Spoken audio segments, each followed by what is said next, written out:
Veronica Cianfrano. I'm the curator for Melton Gallery.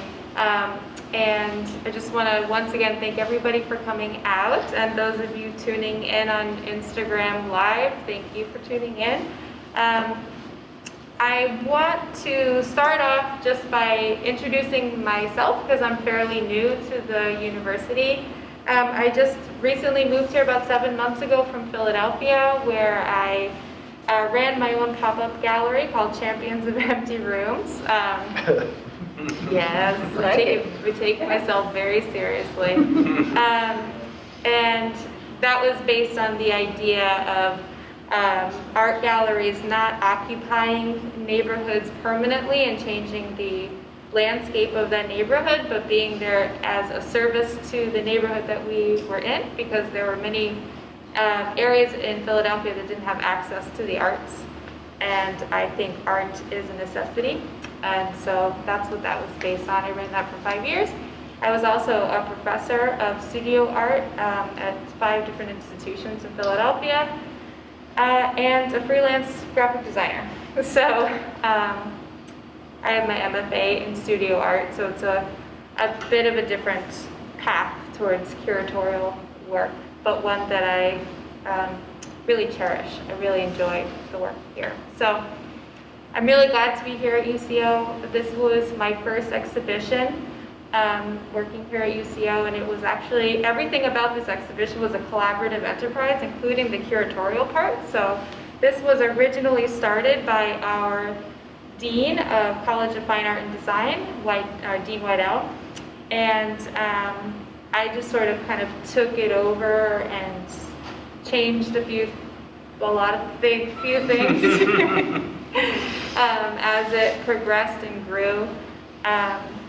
So I'll tell you a little bit about the exhibition now, and forgive me for reading off of the paper, but I'm not always the most eloquent without it. So You Are Here features a surround sound and video installation by Patrick Conlon and Christina Jacona entitled Cube of Light, which was generously supported by the Oklahoma Visual Arts Coalition. Cube of Light is a soundscape comprised of musical movements paired with projected dance performance videos. Kato Buss and Matt Fowler's installation entitled Identity explores how identity and perception are shaped through the medium of light.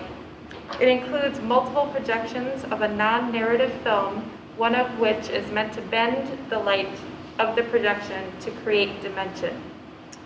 While taking a vacation from our physical selves is often an important part of my day, this work asks you to be present. The work in the show snaps us back into ourselves and transforms us from spectator to participant. Simply by using light and sound, these artists have turned the mundane into the extraordinary. So that's the gist of this exhibition, and a little bit about each piece that's in here, but we're going to learn a little more about the work in this exhibition. So I'd like to start by introducing you to our panelists. These are just some of the collaborators involved in creating this work. There are many students and other artists that were involved in everything that you see here. So this was a work of many people working together. And this is in no particular order.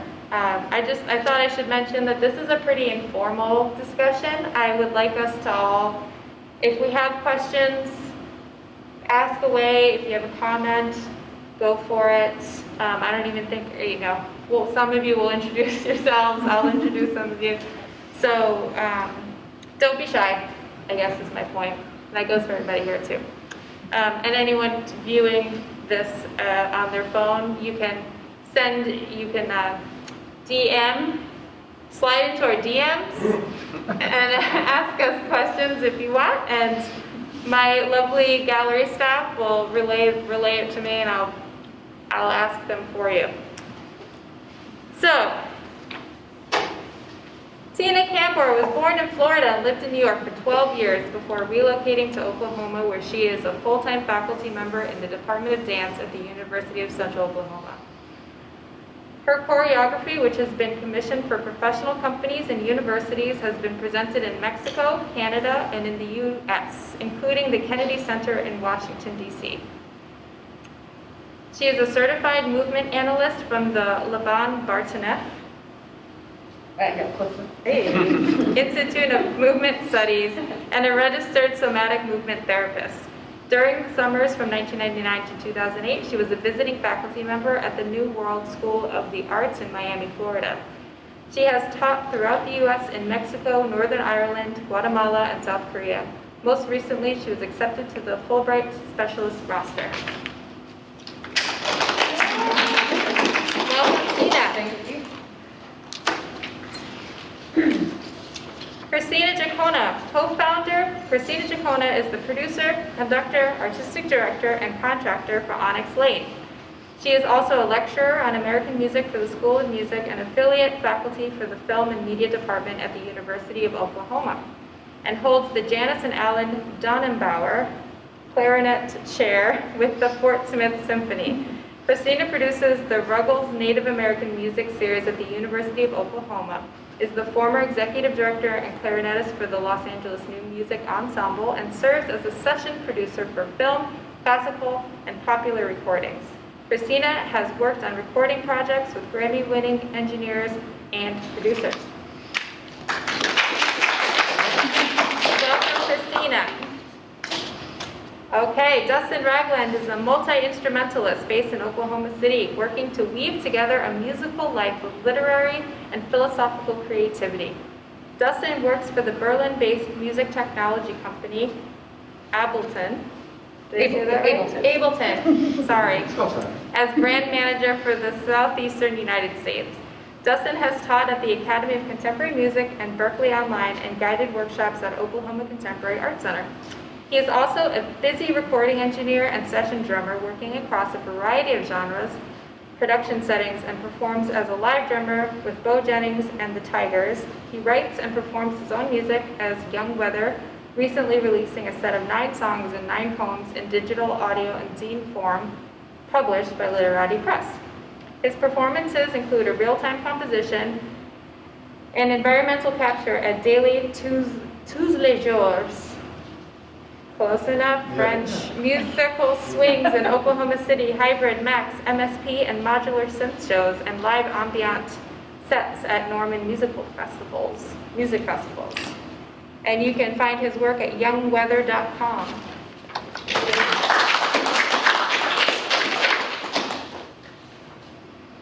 Kato Buss is an assistant dean for the College of Fine Arts and Design and the associate professor and chairperson of the Department of Theater Arts at UCM.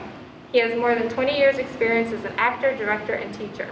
Buss holds a PhD in theater studies from the University of Oregon. His scholarly work has been published in the Journal of Dramatic Theory and Criticism, Theater Practice, Texas Theater Journal, Western States Theater Review, and the Northwestern Anthology of New Plays.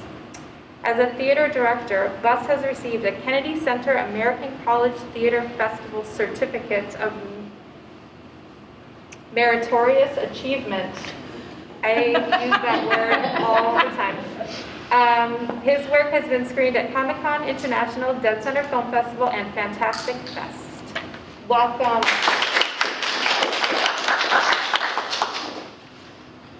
Patrick Tomlin is the composer, arranger, orchestrator, audio mixing engineer, and copyist for Onyx Lane. He is also the assistant director of the Academy of Contemporary Music at the University of Central Oklahoma, a master's level 310M, 310M? 310M. 310M, certified Avid Pro Tools instructor and Avid Customer Association executive board member, and the principal second violinist of the Fort Smith Symphony.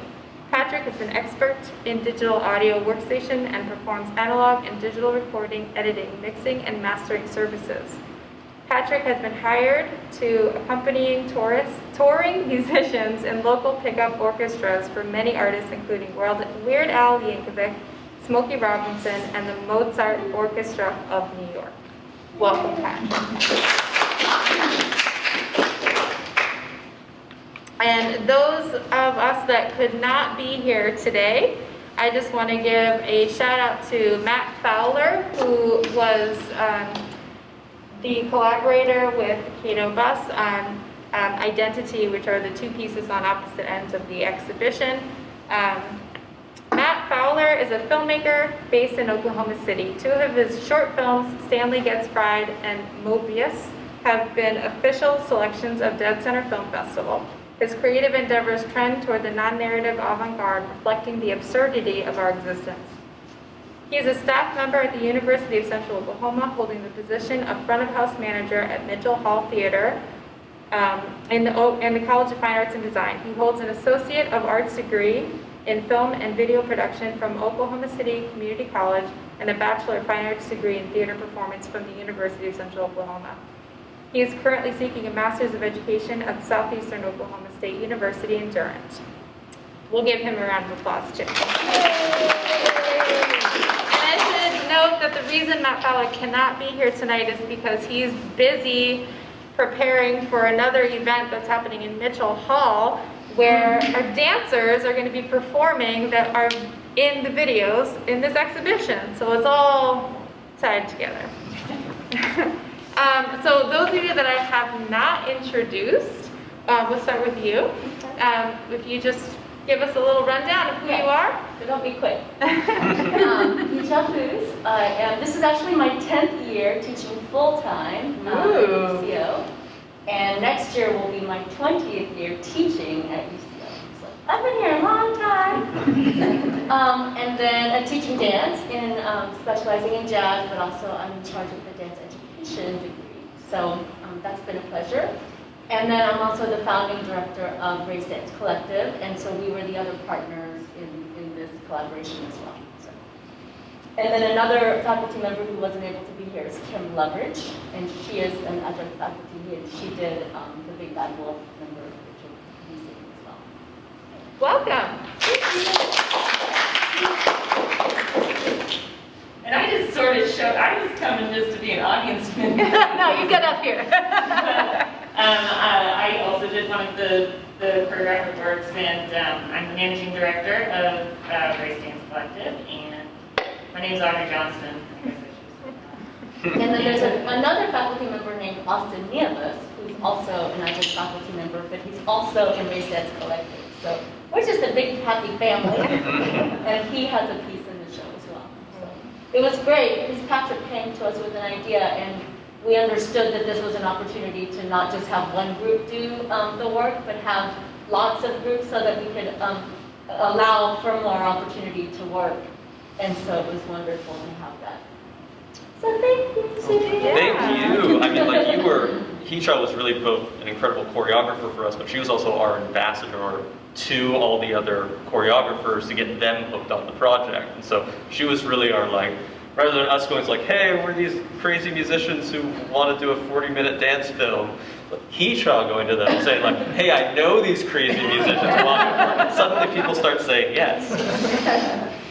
She can vouch for you. Mm-hmm. Well, that kind of leads me to my first question, and we can go in any order you would like, but I'd like to kind of go down the line and get a little snapshot of what intrigued you about becoming a part of the piece that you were a part of, and what your role was, just for our audience to understand the collaborative process a little bit. Does anyone want to start? Justin. Okay, I'll start. I mean, my role really, in essence, was to play drums for the overall compositions, and so because I came in at a pretty early stage, which in traditional music tracking, oftentimes drums happen in the production process really early, there's always, or at least something that I would want to curate myself, is an ability to have to think ahead to imagine what this is going to be like by the time that everything else gets added, and try to play with that in mind, even when that's just my imagination, and knowing that's also up to so much unknown kinetic outcomes from how it looks visually with dancing and how that works, even compositionally with all the other ensemble elements. And so the balance in a lot of rock music is, of course, to fill up the space with your instrument with a small ensemble, but then when you have many, many instruments filling that space, you have visual elements filling the space, then to try and guess ahead while still being genuine to the style of things. And so that was kind of what I was trying to capture. And this was pretty early in pandemic days too, so there's just a general sense of, not malaise, but general sense of disorientation that hopefully can make it across into the field of performance and then get captured in the way that bodily performances happen and musical performances happen too. So I feel fortunate to be able to do that, because the kind of stuff that I really do get excited by is to go, yeah, we know what drums do inside of a lot of traditional genres. What's a way to kind of interrogate the drums to do something maybe a little bit outside of that? Even if it doesn't seem like you're doing that, we're going to push this into a perspective or a context that's not normally in. And so that was always, it's exciting anytime somebody's like, what if we did drums but weird? And I'm like, okay, cool, let's do that. So yeah. Yeah, we were so lucky with Dustin too that, especially with the pandemic, and we were planning on hiring you anyway, but everyone we hired as kind of the main session musicians has their own studio and are their own producers. So we were able to send it to him and be like, just play with it, see what you're feeling, and then he could track it all at his house and basically email it back over to us. Same thing with Mitch, who was the guitarist on it. And so they were really able to kind of like, we were able to almost pen pal, kind of like Postal Service does, like we're able to pen pal this kind of idea of just do what you're feeling, then send it, and then we'll tell you what we're feeling, what you said, and we'll kind of like have that. But there was a lot of sort of, at the beginning of the pandemic, the kind of in isolation, we're all trying to find this goal of what's going to be a cohesive musical project. Yeah. Yeah, a lot of trust in that. Okay. Well, you've known Dustin for a long time. Mm-hmm. You worked together at ACM. But we worked on Dustin because, recording him because Patrick wrote a violin and clarinet concerto, and we were like, we want drums on it, which is not normal. So this was kind of we've done maybe 3 or 4 classical crossover pieces where we're like, can you try and make drums work on this? Like, I don't know if it's gonna work, but can you try and do it? And this was kind of, we've been experimenting with this for almost 4 years now. We've kind of got the chance to be like, okay, we know your style, we know where it will fit. We can write with that in mind as well. And it was really fantastic getting it back. Like, it reinvigorates you as an artist, because you're working on something and you're trying to get it to work, and you get the drum tracks back, and like the third movement, for example, like when those drums came in, it was like, now we know what this movement is. Mm-hmm. Like, it's, you found it for us, Right on. Does anyone else want to talk about their collaborative role? I can. Let's see. Enjoy this space. The Melton Gallery, it's a great space to work in. Of course, come and see stuff. And we've shot a few things in it, just short student films, because one, the sound is good, but it's contained. So I'm familiar working in the space.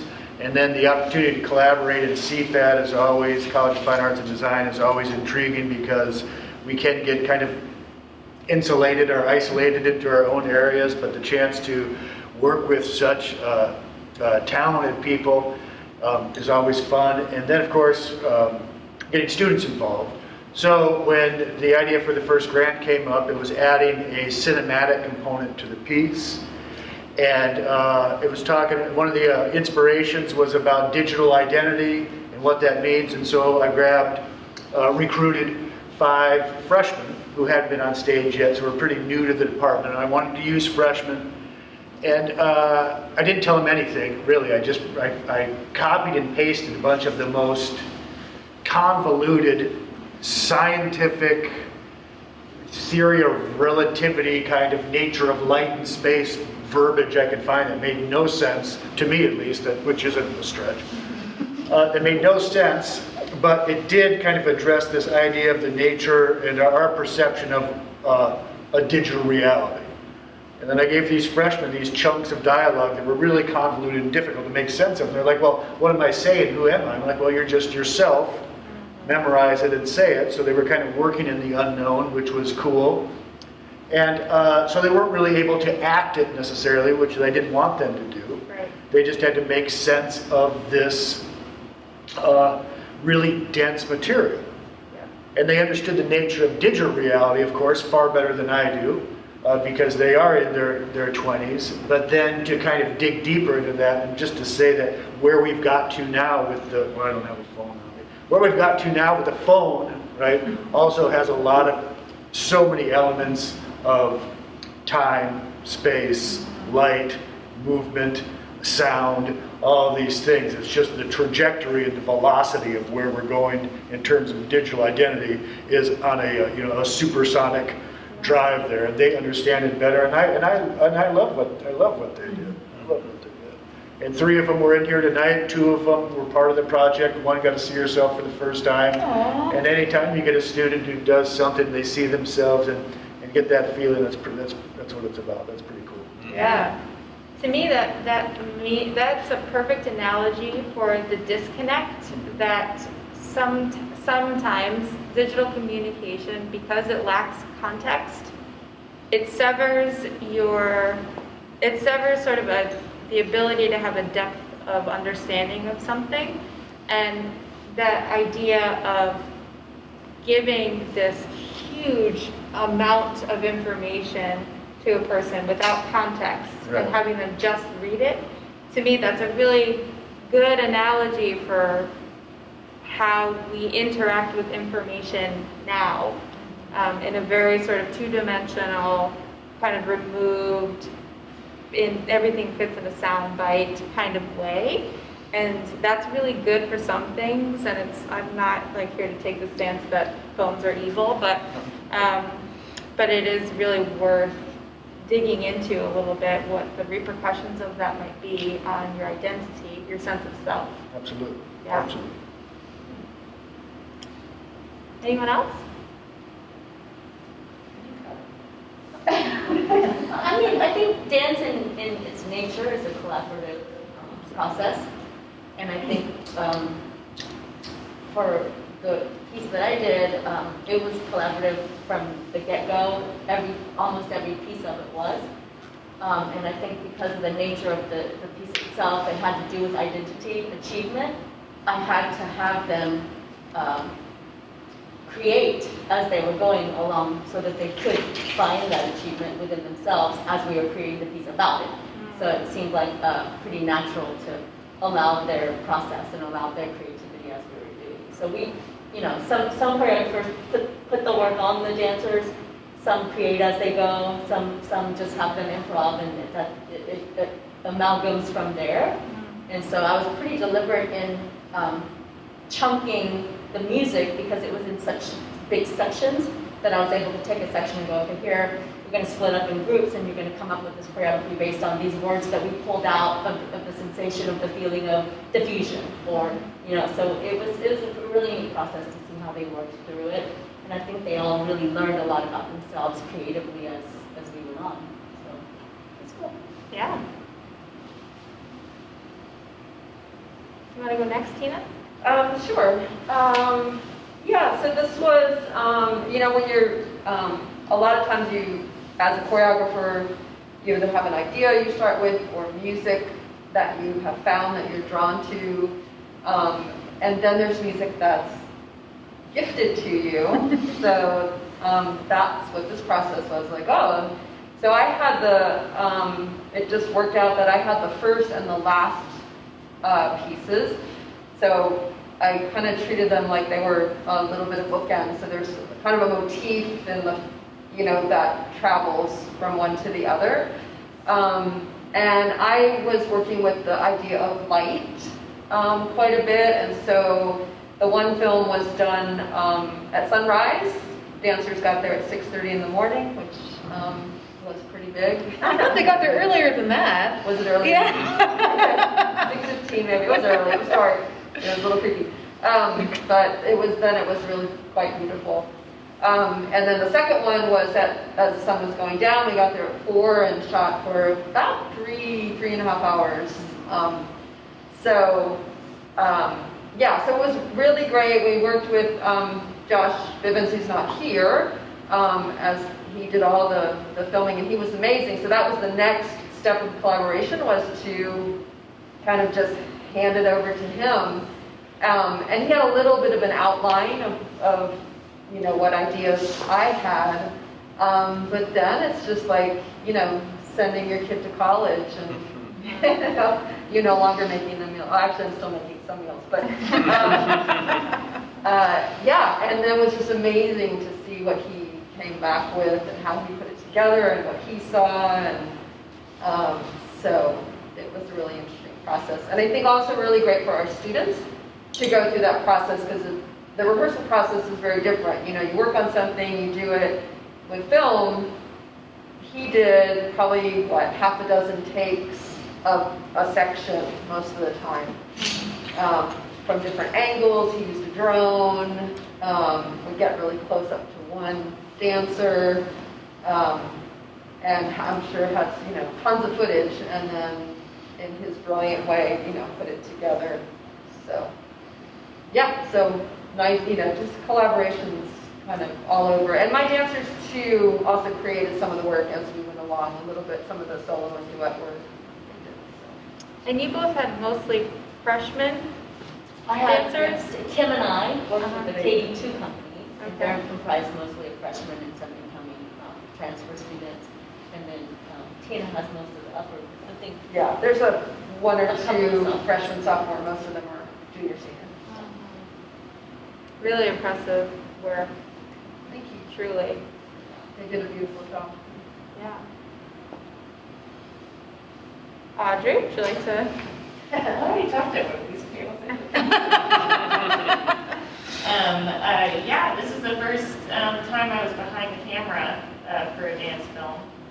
So that was really exciting and kind of scary, but actually there was a synopsis or some sort of thing you guys wrote in the grant, and we shared it, and had a lot of technical, you know, jargon and kind of scientific stuff, and I'm a huge nerd, so I really loved that. My undergrad was actually here in chemistry, and then I work at Oklahoma Medical Research Foundation, so I love the concept of the intersection and the interplay of science and art.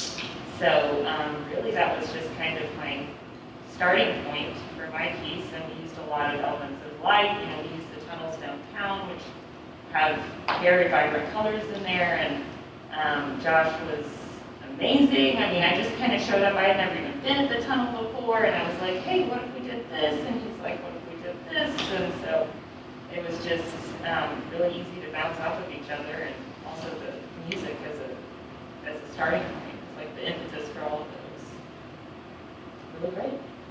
Yeah. Josh Bivens, by the way, couldn't be here tonight, but he was the cinematographer for all of the Cube of Light films that you'll see here once I turn the lights off. And then would you two just talk a little bit about your collaborative process just as the couple? Yeah, go for it. Yeah, you want me to start? Yes. All right, And I'll correct you along the way. Yeah, that's kind of our collaborative process as a couple of artists. So, in a really nice way, Christina and I have worked together for almost 13 years now, and it's when you have an artistic partner that, for one thing, knows your own kind of sensibilities and brings as much of their own, but also you can kind of get over the writer's blocks bits. You learn to kind of fill the spaces for the entire thing with what you're so good at. And so, for me, some of the things that I usually struggle with are like super large conceptual stuff. Like I'm very good at like the narrative aspect and about, you know, like I'm gonna improvise something and come up with an idea and try and develop that and fall in love with it and mess with it for hours until it starts to become something. And then I get to like, oh, what do I do with this 1 minute of music that I've been working on for the last 10 hours? And Christina's really has that producer mind of like, she can see what something can become. And so that's been really incredible for me because it means as a partnership rather than me having to come up with what my art is, I just go like, what do you think of this? And she'll be like, nah. What do you think of this? Yeah, we can use that. We can use that. We should use that for this. Oh yeah, we should use that for this. And so a lot of times it's, for me, I start with improvisation until I find, and whether that's through the Prophet 6's synthesizer that was really central to this particular one. And again, that process of discovery, I'd never used it before. And so part of this was me discovering those sounds and using those as kind of artistic ideas. You know, we would find a synthesizer sound as this big, huge moment and then go like, how can we write an orchestra part that actually works with this, even though it's completely out of time, it's not based in a meter, and it's just this blob of a minute of sound. And then we kind of just start to go back and forth on things. It's usually, she'll usually be listening, so she actually painted a mural in the hallway while we were writing this. And so she would be in the hallway painting this mural, and I'd be in there working, and if I would start to veer into the wrong direction, she'd stop painting and come in and be like, no, don't do that, go back. Very true. So that was a good 2 months of it. Yes. So we were both born from classical music, and then we were all our classical teachers got really upset with us because we would be in rock bands and listening to the rock station. We would almost lose our Heaven forbid. assistantships every year Yes, in our grad studies because we'd be playing in a band in LA. And, you know, But the one thing classical music doesn't do is it doesn't actually, the person that you send your ideas to, we don't call those producers or editors. It's just like, supposedly it's like this one man usually in a room by himself who created this thing. with his muse, Yes. who's also his orchestrator, but we don't talk about that. Yes. So our goal as collaborators is actually to try and like actually get rid of that persona of classical music, that it is a collaboration and always has been. Mm-hmm. And it is often credited, and luckily like I collaborate with somebody who's very receptive to this. Usually the female characters are excluded from the narrative of creation.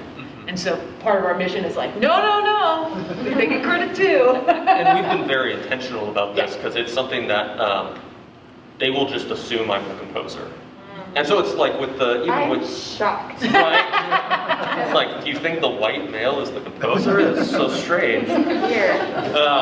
And it's just what we kind of ran into was that, you know, you have to kind of beat people over the head with it. And so like, the double concerto, we both wrote it, but I got the commission, so my name was on that, and that just didn't feel right, and that was probably about 4 years ago, and so we just made the decision, like, and also, you know, when you're scrambling for gigs, it's a little harder to be choosy with this. And we've gotten to a point where it's like, we felt comfortable being like, everything we write is both of us, Christina's name's first, just lead with that, because that is the truth of it. It's like, whatever we write together. And so that was something that we've been really tried to be intentional about, and also just, it's been very freeing not to have to like negotiate with your significant other, like whose roles are what whenever you release something. So it would never be an issue, but we would always just be like, do you want this one? Like, what would work, you know? And then you can definitely tell from the group that got assembled, when COVID happened, all of us are people who have kind of fallen into this wonderfully busy lifestyle of constantly having gigs, which is amazing. And then you go like, 6 years went by and I haven't done that album with my own music because there's always the next gig and the next gig. And as you can tell, everyone here is kind of like over-degreed and like has 18 job titles and, you know, like all of those things. And it was cool to kind of get together with everybody, and everyone was such a consummate professional that we asked to work with us, that everyone's like, well, what do you want for your vision? You know, I want to make sure I'm not overstepping. And everyone went into like the professional mode that we're all in when we're working with clients. And then we would be like, no, we don't want to tell you, you know, like, we can give you a rough thing, but like, we trust you. We want you to have agency over this. I don't know if I would say this about other projects I've worked on, but every person that we collaborated with, including you, we want to work again. We're doing Cube 2. I don't know what it sounds like yet. Sphere. It's half a sphere, yes. Sphere of darkness. Yes, there we Be a go. metal album. Yeah. Love it. The final one will be dodecahedron. It'll be great. Yeah. Donald Duck and Math the Magic Land, it'll be great. I'm for it. Well, that kind of sort of brings me to my last question before we can open it up to any questions or comments anyone might have, which is a weird question, but bear with me. So what I wonder from each of you is, as you were doing your part, did you have an audience member or a viewer in mind? And what were you hoping they would think or say after having viewed it? Or listened to it? Or both, actually. Experiencing it in this particular space. I should add that caveat, in this context. It's a weird question. That's a a good great question, question. yeah. I think I went into teacher mode for mine because my audience that I had in mind were the dancers themselves. And because my piece was about James Macia's theory of identity, I wanted them to use this process to understand and know more about themselves. And so it was more of an inside audience Yeah. job.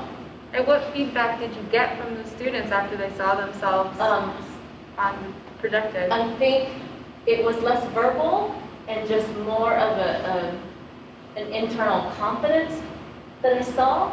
Because these are Wonderful. freshmen, this was their first video project, Yeah. and I don't know if you would agree, but they were just present and they were fully in awareness of themselves, I felt like, by the time that we were at filming, as compared to the first rehearsal.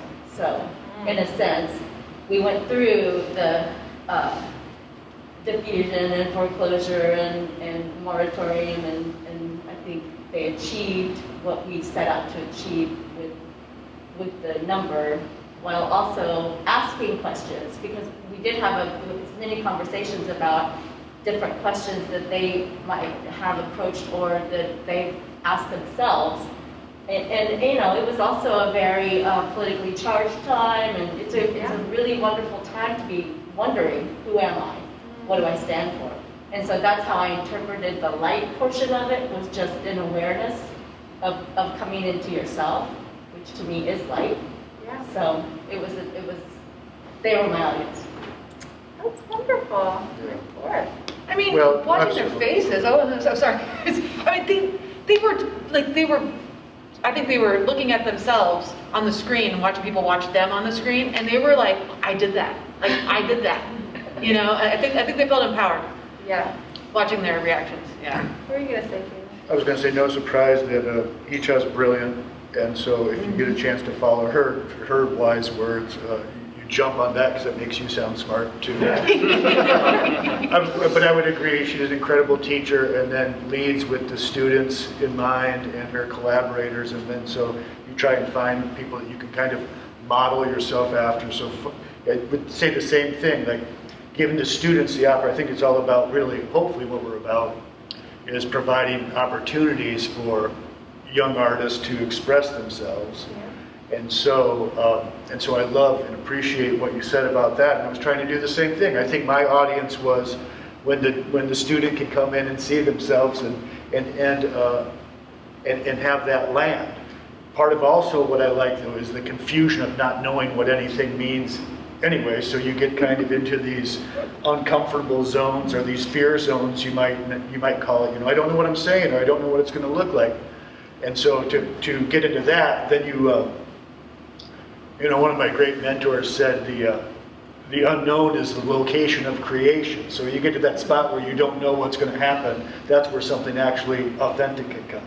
And we certainly found that right doing this, because all of a sudden we found ourselves in the unknown because we lost what was known, what was part of the grant, and then and sincerely and graciously, to your credit, put this thing together out of the unknown, and that's where it came from. This idea of You Are Here, which incorporates all of this, but then projected into these incredible dance pieces that I'm watching. So that I love that idea of stepping into the unknown and not knowing what's going to happen, even if it's a little scary, because that's where you get into the authentic. And then if you could help students be okay to step into that too, that's where the real money is, right?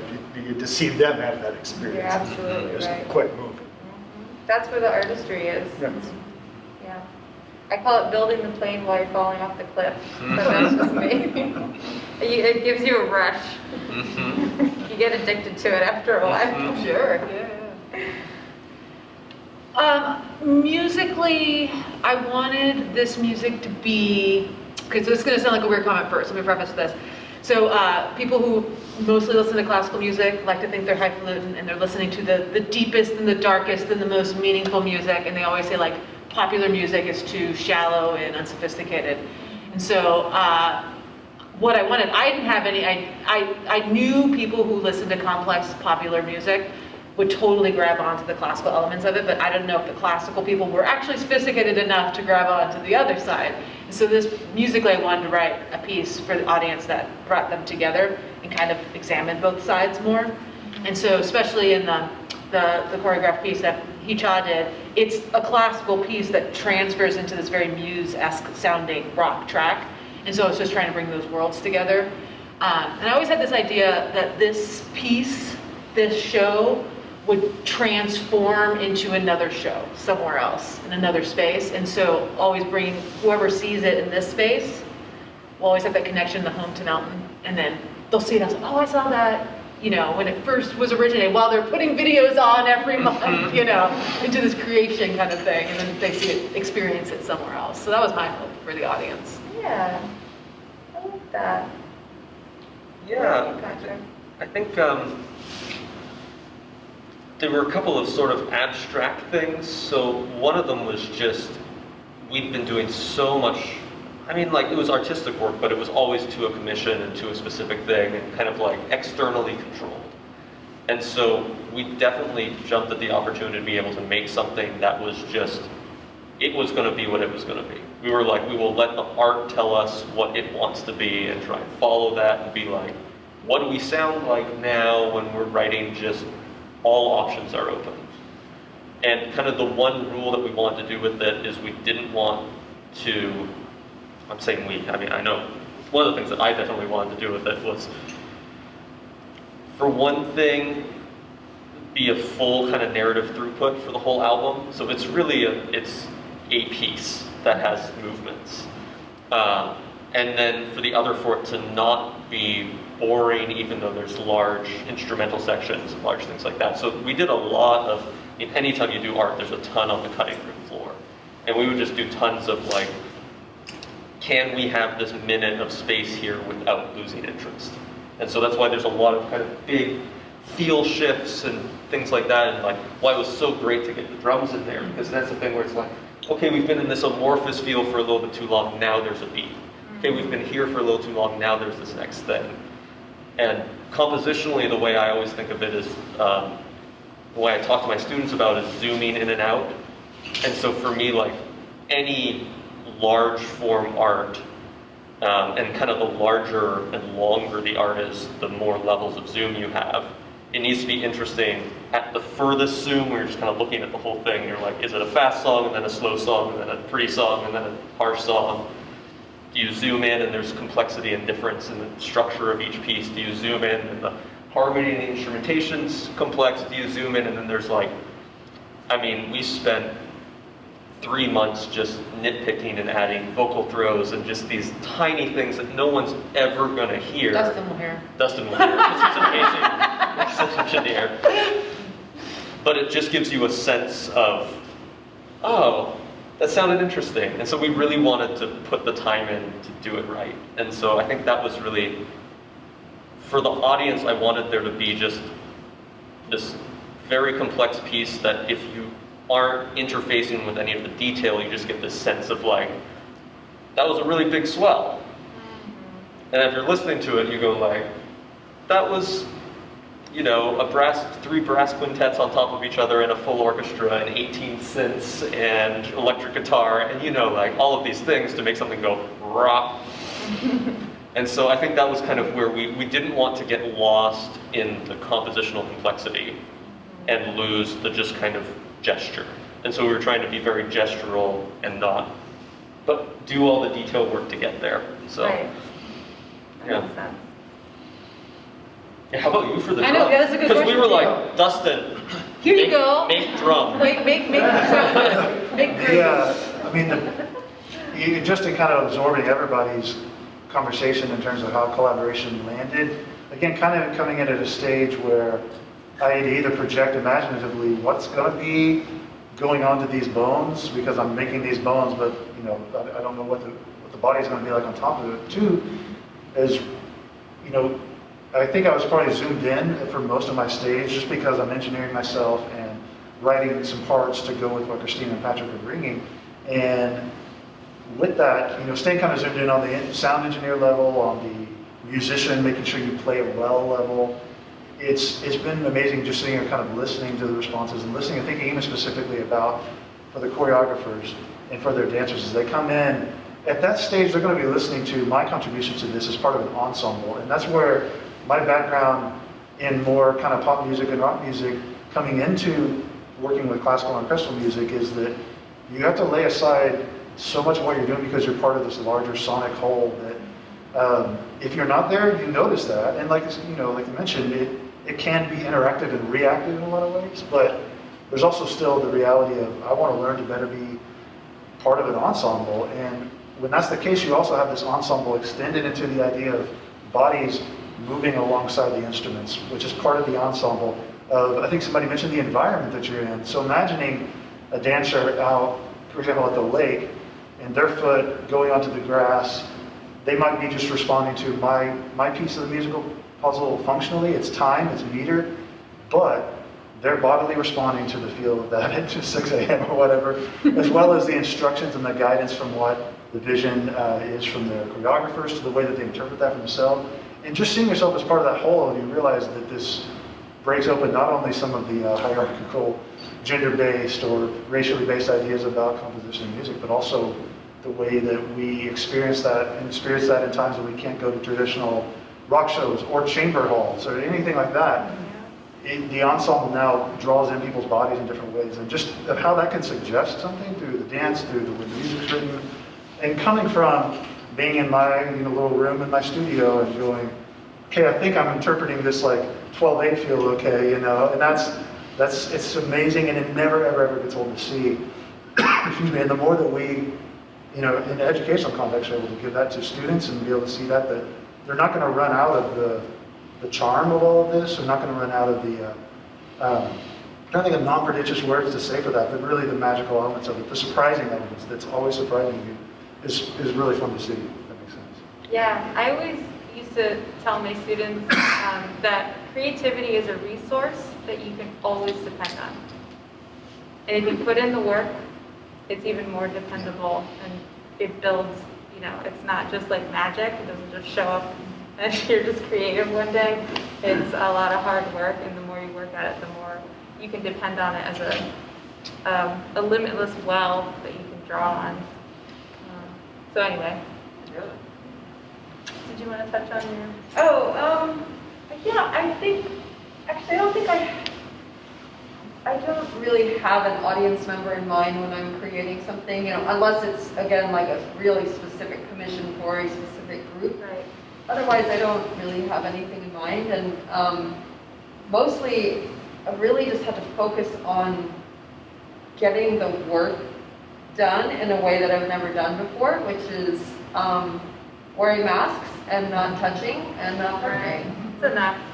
So I think I've never ever created any dance where there wasn't some touching unless it was a solo.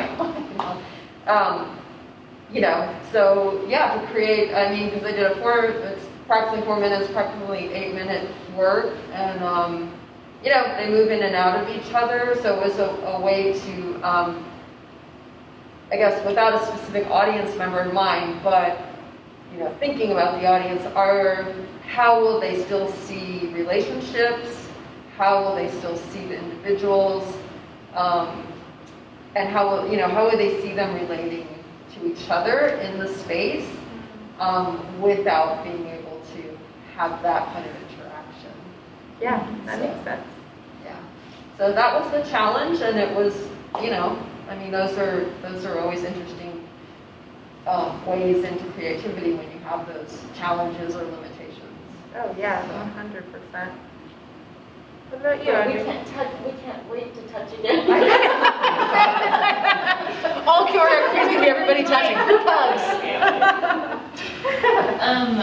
I'm sort of with Tina, I didn't think I had a particular person in mind as far as an audience member, but on an extremely basic level, I think every time that I create something, I reference it back to one of my favorite books, Granny and Zoe by J. Sounder. They talk about... We are friends. And there's just a line that says, "Do it for the fat lady." And it's just supposed to be someone in the back of the room that's just interested and engaged and really wanting to hear what you're going to say. So I think it's important that an audience member is someone who makes a covenant with the art form to say, I'm going to feel something or think about something differently or have some sort of reaction to what you're doing. So, Yeah, I like that. And Audrey set the bar for the rest of us. She did. She came in and it was like, She knew the least, and she set the bar the highest.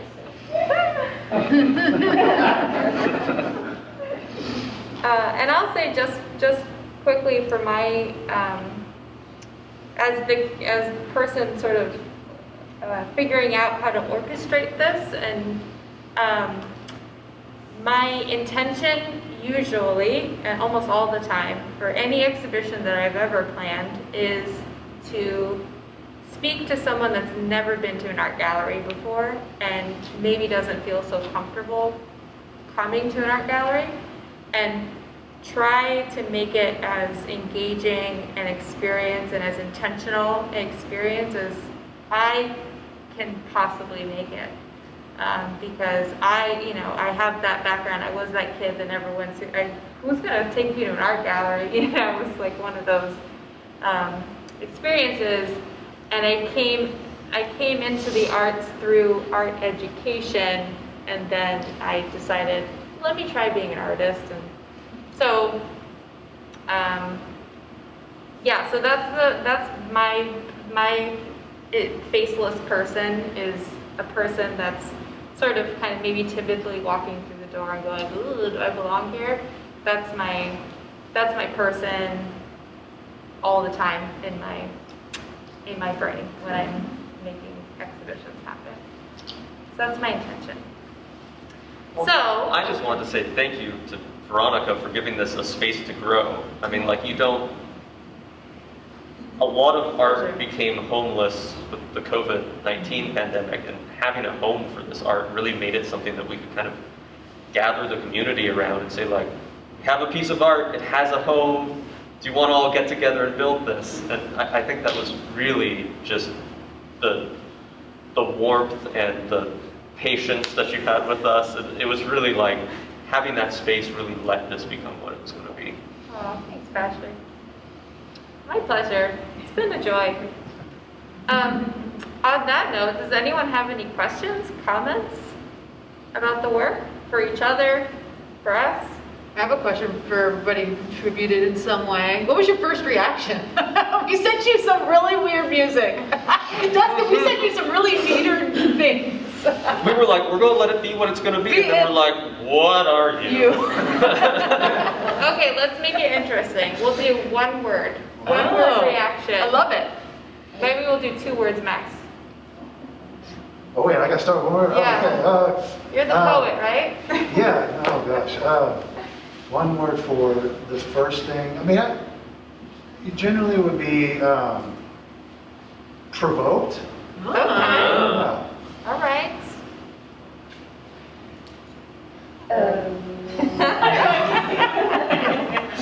I didn't bring my thesaurus. I have a really easy word. Okay. Yes. All right. And it was throughout the whole thing. It's just whatever they brought to me. Yes. Let's do it. I think I might say possibilities. Good one.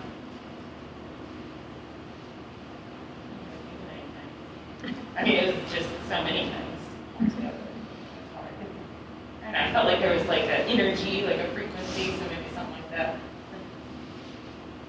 Good. I think it was really because, yeah, so Audrey's piece was the very first one we filmed, and we did a little scouting thing. We like took pictures of places and sent them to her and said like, do you like this, and that? It was actually really cool because for the movement 3, Dustin's drums, we didn't plan on them coming in at this very specific part, but her reaction, the choreography, she came up with the reaction of the energy, it was like, yes, like that. That was like this weird, like, we wrote something and then seeing the connection between here to there to that was really cool. It's cool, and 3 was on the cutting room floor, like We almost got rid of it. because there were no drums, so there was no groove. So it was just like we didn't think the music was good enough. It was 6 minutes of just like gooiness, And we were like, I don't know about this. And then the drums came in and it was like, Yep. that's the piece. Like that, now there it is, you know. Well, I'm interested in, Kato, what your, when you saw the final edited Oh, yeah. version of the video, what was your reaction to the visual of it? I like it. I don't like it. And I'm okay with it. I like when we start moving it more towards the abstract. I like that it's on the walls. I love that we made the decision. We had the idea to get it shot into the corner as well. So I love that it's a film, but it's not on a screen. And I love the fluidity of it. So that's pretty cool. I still don't know, and then it still goes back to the beginning. I still don't know what it means, and that's great. Well, we talked a little bit of this after one of the opening ones of how they're a really beautiful pairing because the one that we put together is very, and this is just indicative of us, like, love me, I love you. Here's 40 minutes, there's all these people, watch it, it's bright colors. And then the one that you two came up with is it draws you in. It's introspective, it's, even like the fact that you have to put the headphones on in order to interface with it. And the pairing of the two is really what makes it so powerful because if you need a break from being kind of having stuff thrown at you, you can go kind of have the discovery of finding this work. No, agreed. And it's cool just sitting here now because I've been watching all the dance ones and they're just beautiful. The cinematography's awesome and the movement, but it's in tight frames like that, and then you can look over and see the more abstract. So I like the not knowing, and I'm proud of the students again. And so yeah, it's cool. Great. Any other questions? Any questions from the audience? We have a few from the audience. Okay. Oh, yay! So the first question is, was it hard getting everything creatively that you wanted in the project? Time. Yeah. We started this in December of last year. It worked out, but we're used to just getting everybody in a room together. Yeah, so with Dustin, we were like, usually it would be like, hey, let's play the tracks. Yes, that. Oh, yeah, all right, let me get you a beer. Let's keep going, And instead it was like, we made this in our hole. Can you make something in your hole and send it back? And hopefully they'll work together. And so, yeah, it was hard, but because we had so many people being part of it, there were so many people who kind of helped us over those artistic hurdles. Adding Dustin on was just like this breath of fresh air and re-energized it. And then we added Mitch Bell's stuff. And then even towards the end, when we added the bass parts with John McCall, it was something that there's synth bass throughout it, there's double bass, there's a tuba. We were like, there's enough bass.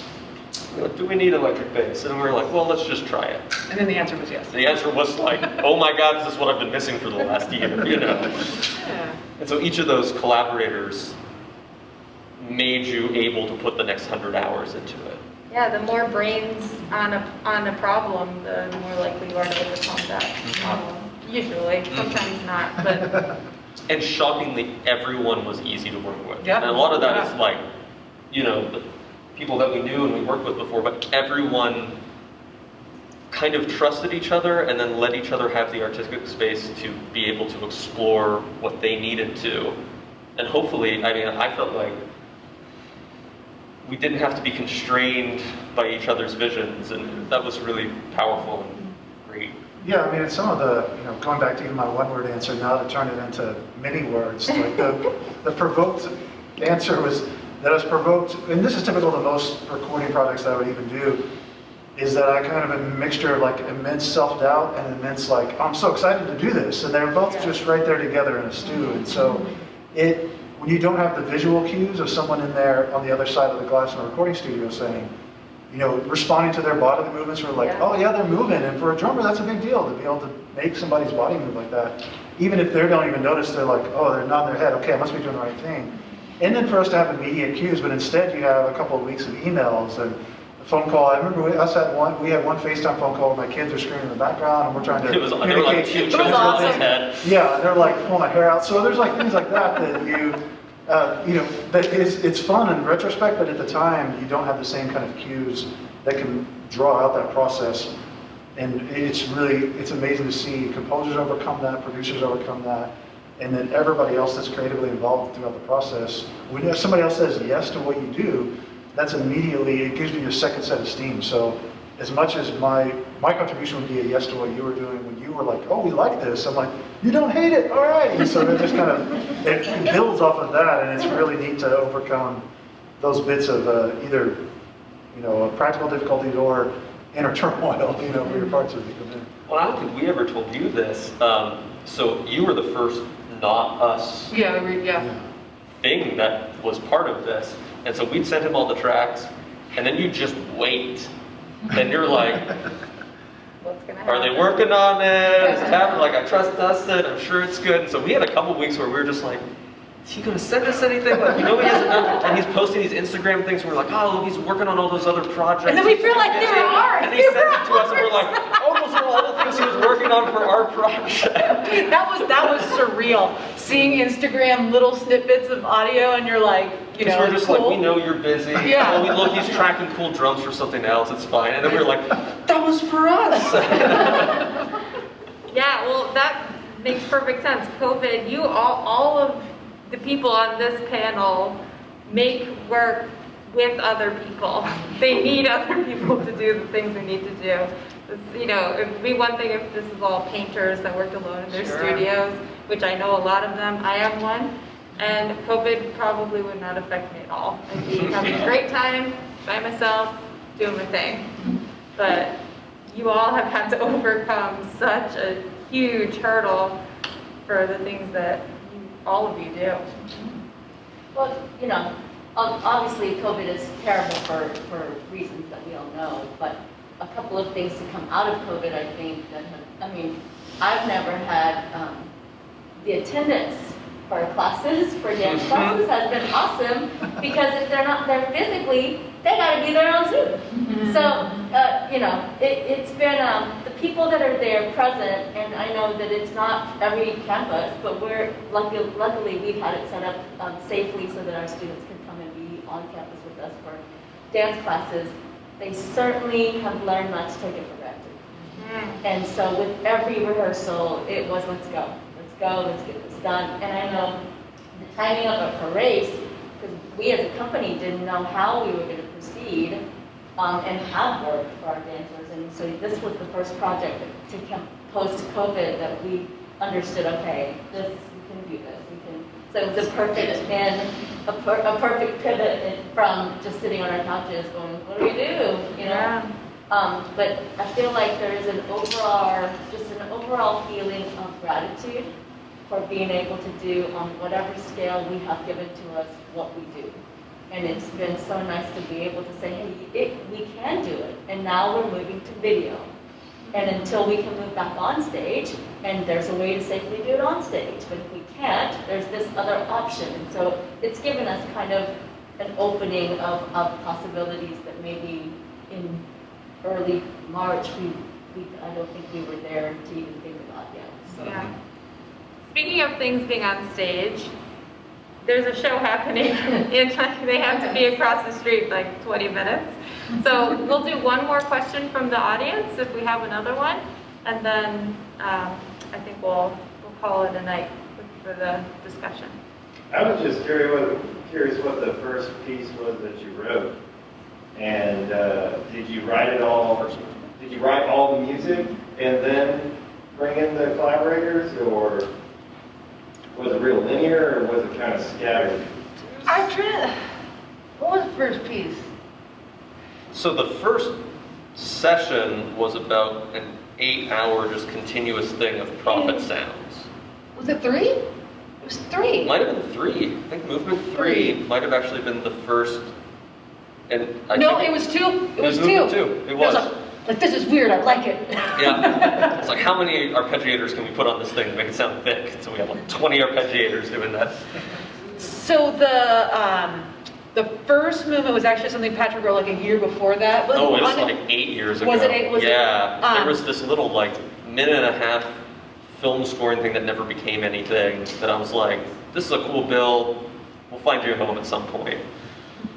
It was actually funny. Now, that's a great question, making me think how the process was. So we originally thought we were going to write like a 15-20 minute just Soundscape. synthy thing, and then You're like, sound like space. yeah, and then we knew at that time we would probably then maybe add a little bit of drums, and we knew Dustin could kind of like, he didn't have to just do like traditional drums, he could do other things that are percussive electronically, which we thought we wanted originally. But then we actually started transforming previous pieces that we wrote to make this conceptual. So the Dreams We Have movement was actually, we sampled the violin clarinet concerto that we played with Fort Smith Symphony like a year before. Yeah, we took like the first minute, like the intro to the concerto, and then like looped it. Yeah. Had this crossfade that took like 3 hours to figure out, so it sounded good. And then the very last movement, it goes to a part that goes, I just want to make music, I just want to make art. We thought before COVID that we were going to write a musical. And that was going to be like, we'll finish it at some point, called Conservatory. It's about and music so it was, conservatory students, Yes. and they all get there, and they're all bright-eyed, bushy-tailed, and the Act 1 closer is just all of them in their dorms being like, what happened? Why is my life falling apart? Yes, yes. So that became a thing, you know. It will become a different thing, I guess, Yeah. maybe. Maybe it will become a So it's a lot of like taking bits that hadn't become something yet, Yeah. and then fleshing them out, and then, you know, like the transition between 7 and 8 was a song that we'd written 8 years ago and just never finished, and like that chord progression, like I've been playing on piano for like 8 years, and it's like, we'll find you a home, and then it was like, you became the transition, you know. Yeah, so then we knew we wanted Dustin, and then from there. It all sprang from Yes. there. Well, should we do one more Instagram question? Do we have another one? We have a lot. We'll do. We don't all have to answer. It could be like one person answers. Yeah. We can let's see what the lightning question round. is, and I'll see who. I'll assign the person. Yes. Okay, let's see. It's kind of hard picking a good question. I believe in you, Satara. How did the location and each of the videos play a part into the creative visions and the visionary pieces? Okay, so this is in reference to the locations in Cube of Light, right? Yes. Okay, I guess that's me. Okay. So as I said earlier, I wanted to do a sunrise and a sunset, and We should say you were at Lake Hefner. Lake Hefner. Yeah. Yeah. And so I really just talked to Josh, I think, about it, and said, where do you think we can go? And I think it was Josh, unless it was you And I guys. think it was, no, Josh knows all things like Oklahoma. Okay, yeah, so he suggested the Stars and Stripes Park in Lake Hefner. And, you know, because finding a clear place to, you know, actually see the sunrise and sunset is kind of challenging unless you're out in the country somewhere. So anyway, I met him one afternoon and we scouted around there and found one location that's, it's kind of hidden in a way, but it was kind of, had this perfect grassy area and the water was, you know, there was a lot of water around it, so it was a really good spot. And then the other one that had a larger cast was actually at the Stars and Stripes Park. So yeah, that's what it was just kind of saying, you know, I really wanted it to be by water if possible, and so yeah, that's what happened. All right. Should we do one more? Yeah, and I was actually, I'm curious what Audrey said, because her choreography sparked ideas in our head for location, and then we would send the pictures and videos. I think it worked out well. Oh, yeah. Yeah, I hadn't actually been to the tunnel before we shot it, and then we went. I knew that throughout the concept of the piece, I wanted it to be like the absence of light, or maybe it's being absorbed by a person and then being fluoresced out of a person. So it was from an interior to outside, where the people, and then they put a different primary color on their eye. It's supposed to be something about that, you know. Those of you who have ever taken color theory know that when you combine all the colors of light, you get white light. So, color theory for you. right, we are going to call that the end of our panel discussion so that our choreographers can go across the street and see their students perform, Yep. which we're really excited for. Streaming.uco.edu, you can see the concert. Yeah. Yeah, and I'll also add that 3 of the films are also playing up at Wichita State this weekend. Did you guys know? Yeah, well, we knew you were getting sent them there, so, yeah. So that's also this weekend. Oh, cool. Multi-state. And the 4 videos that we did will be playing at the concert tonight. That's concert tomorrow. Which starts at 7:30. Yeah, along with 5 live pieces and a couple of other films. Well, I really genuinely want to thank the panelists that came out tonight. I really appreciate your time. I appreciate your work. And I look forward to working together again, hopefully one day soon. So, round of applause.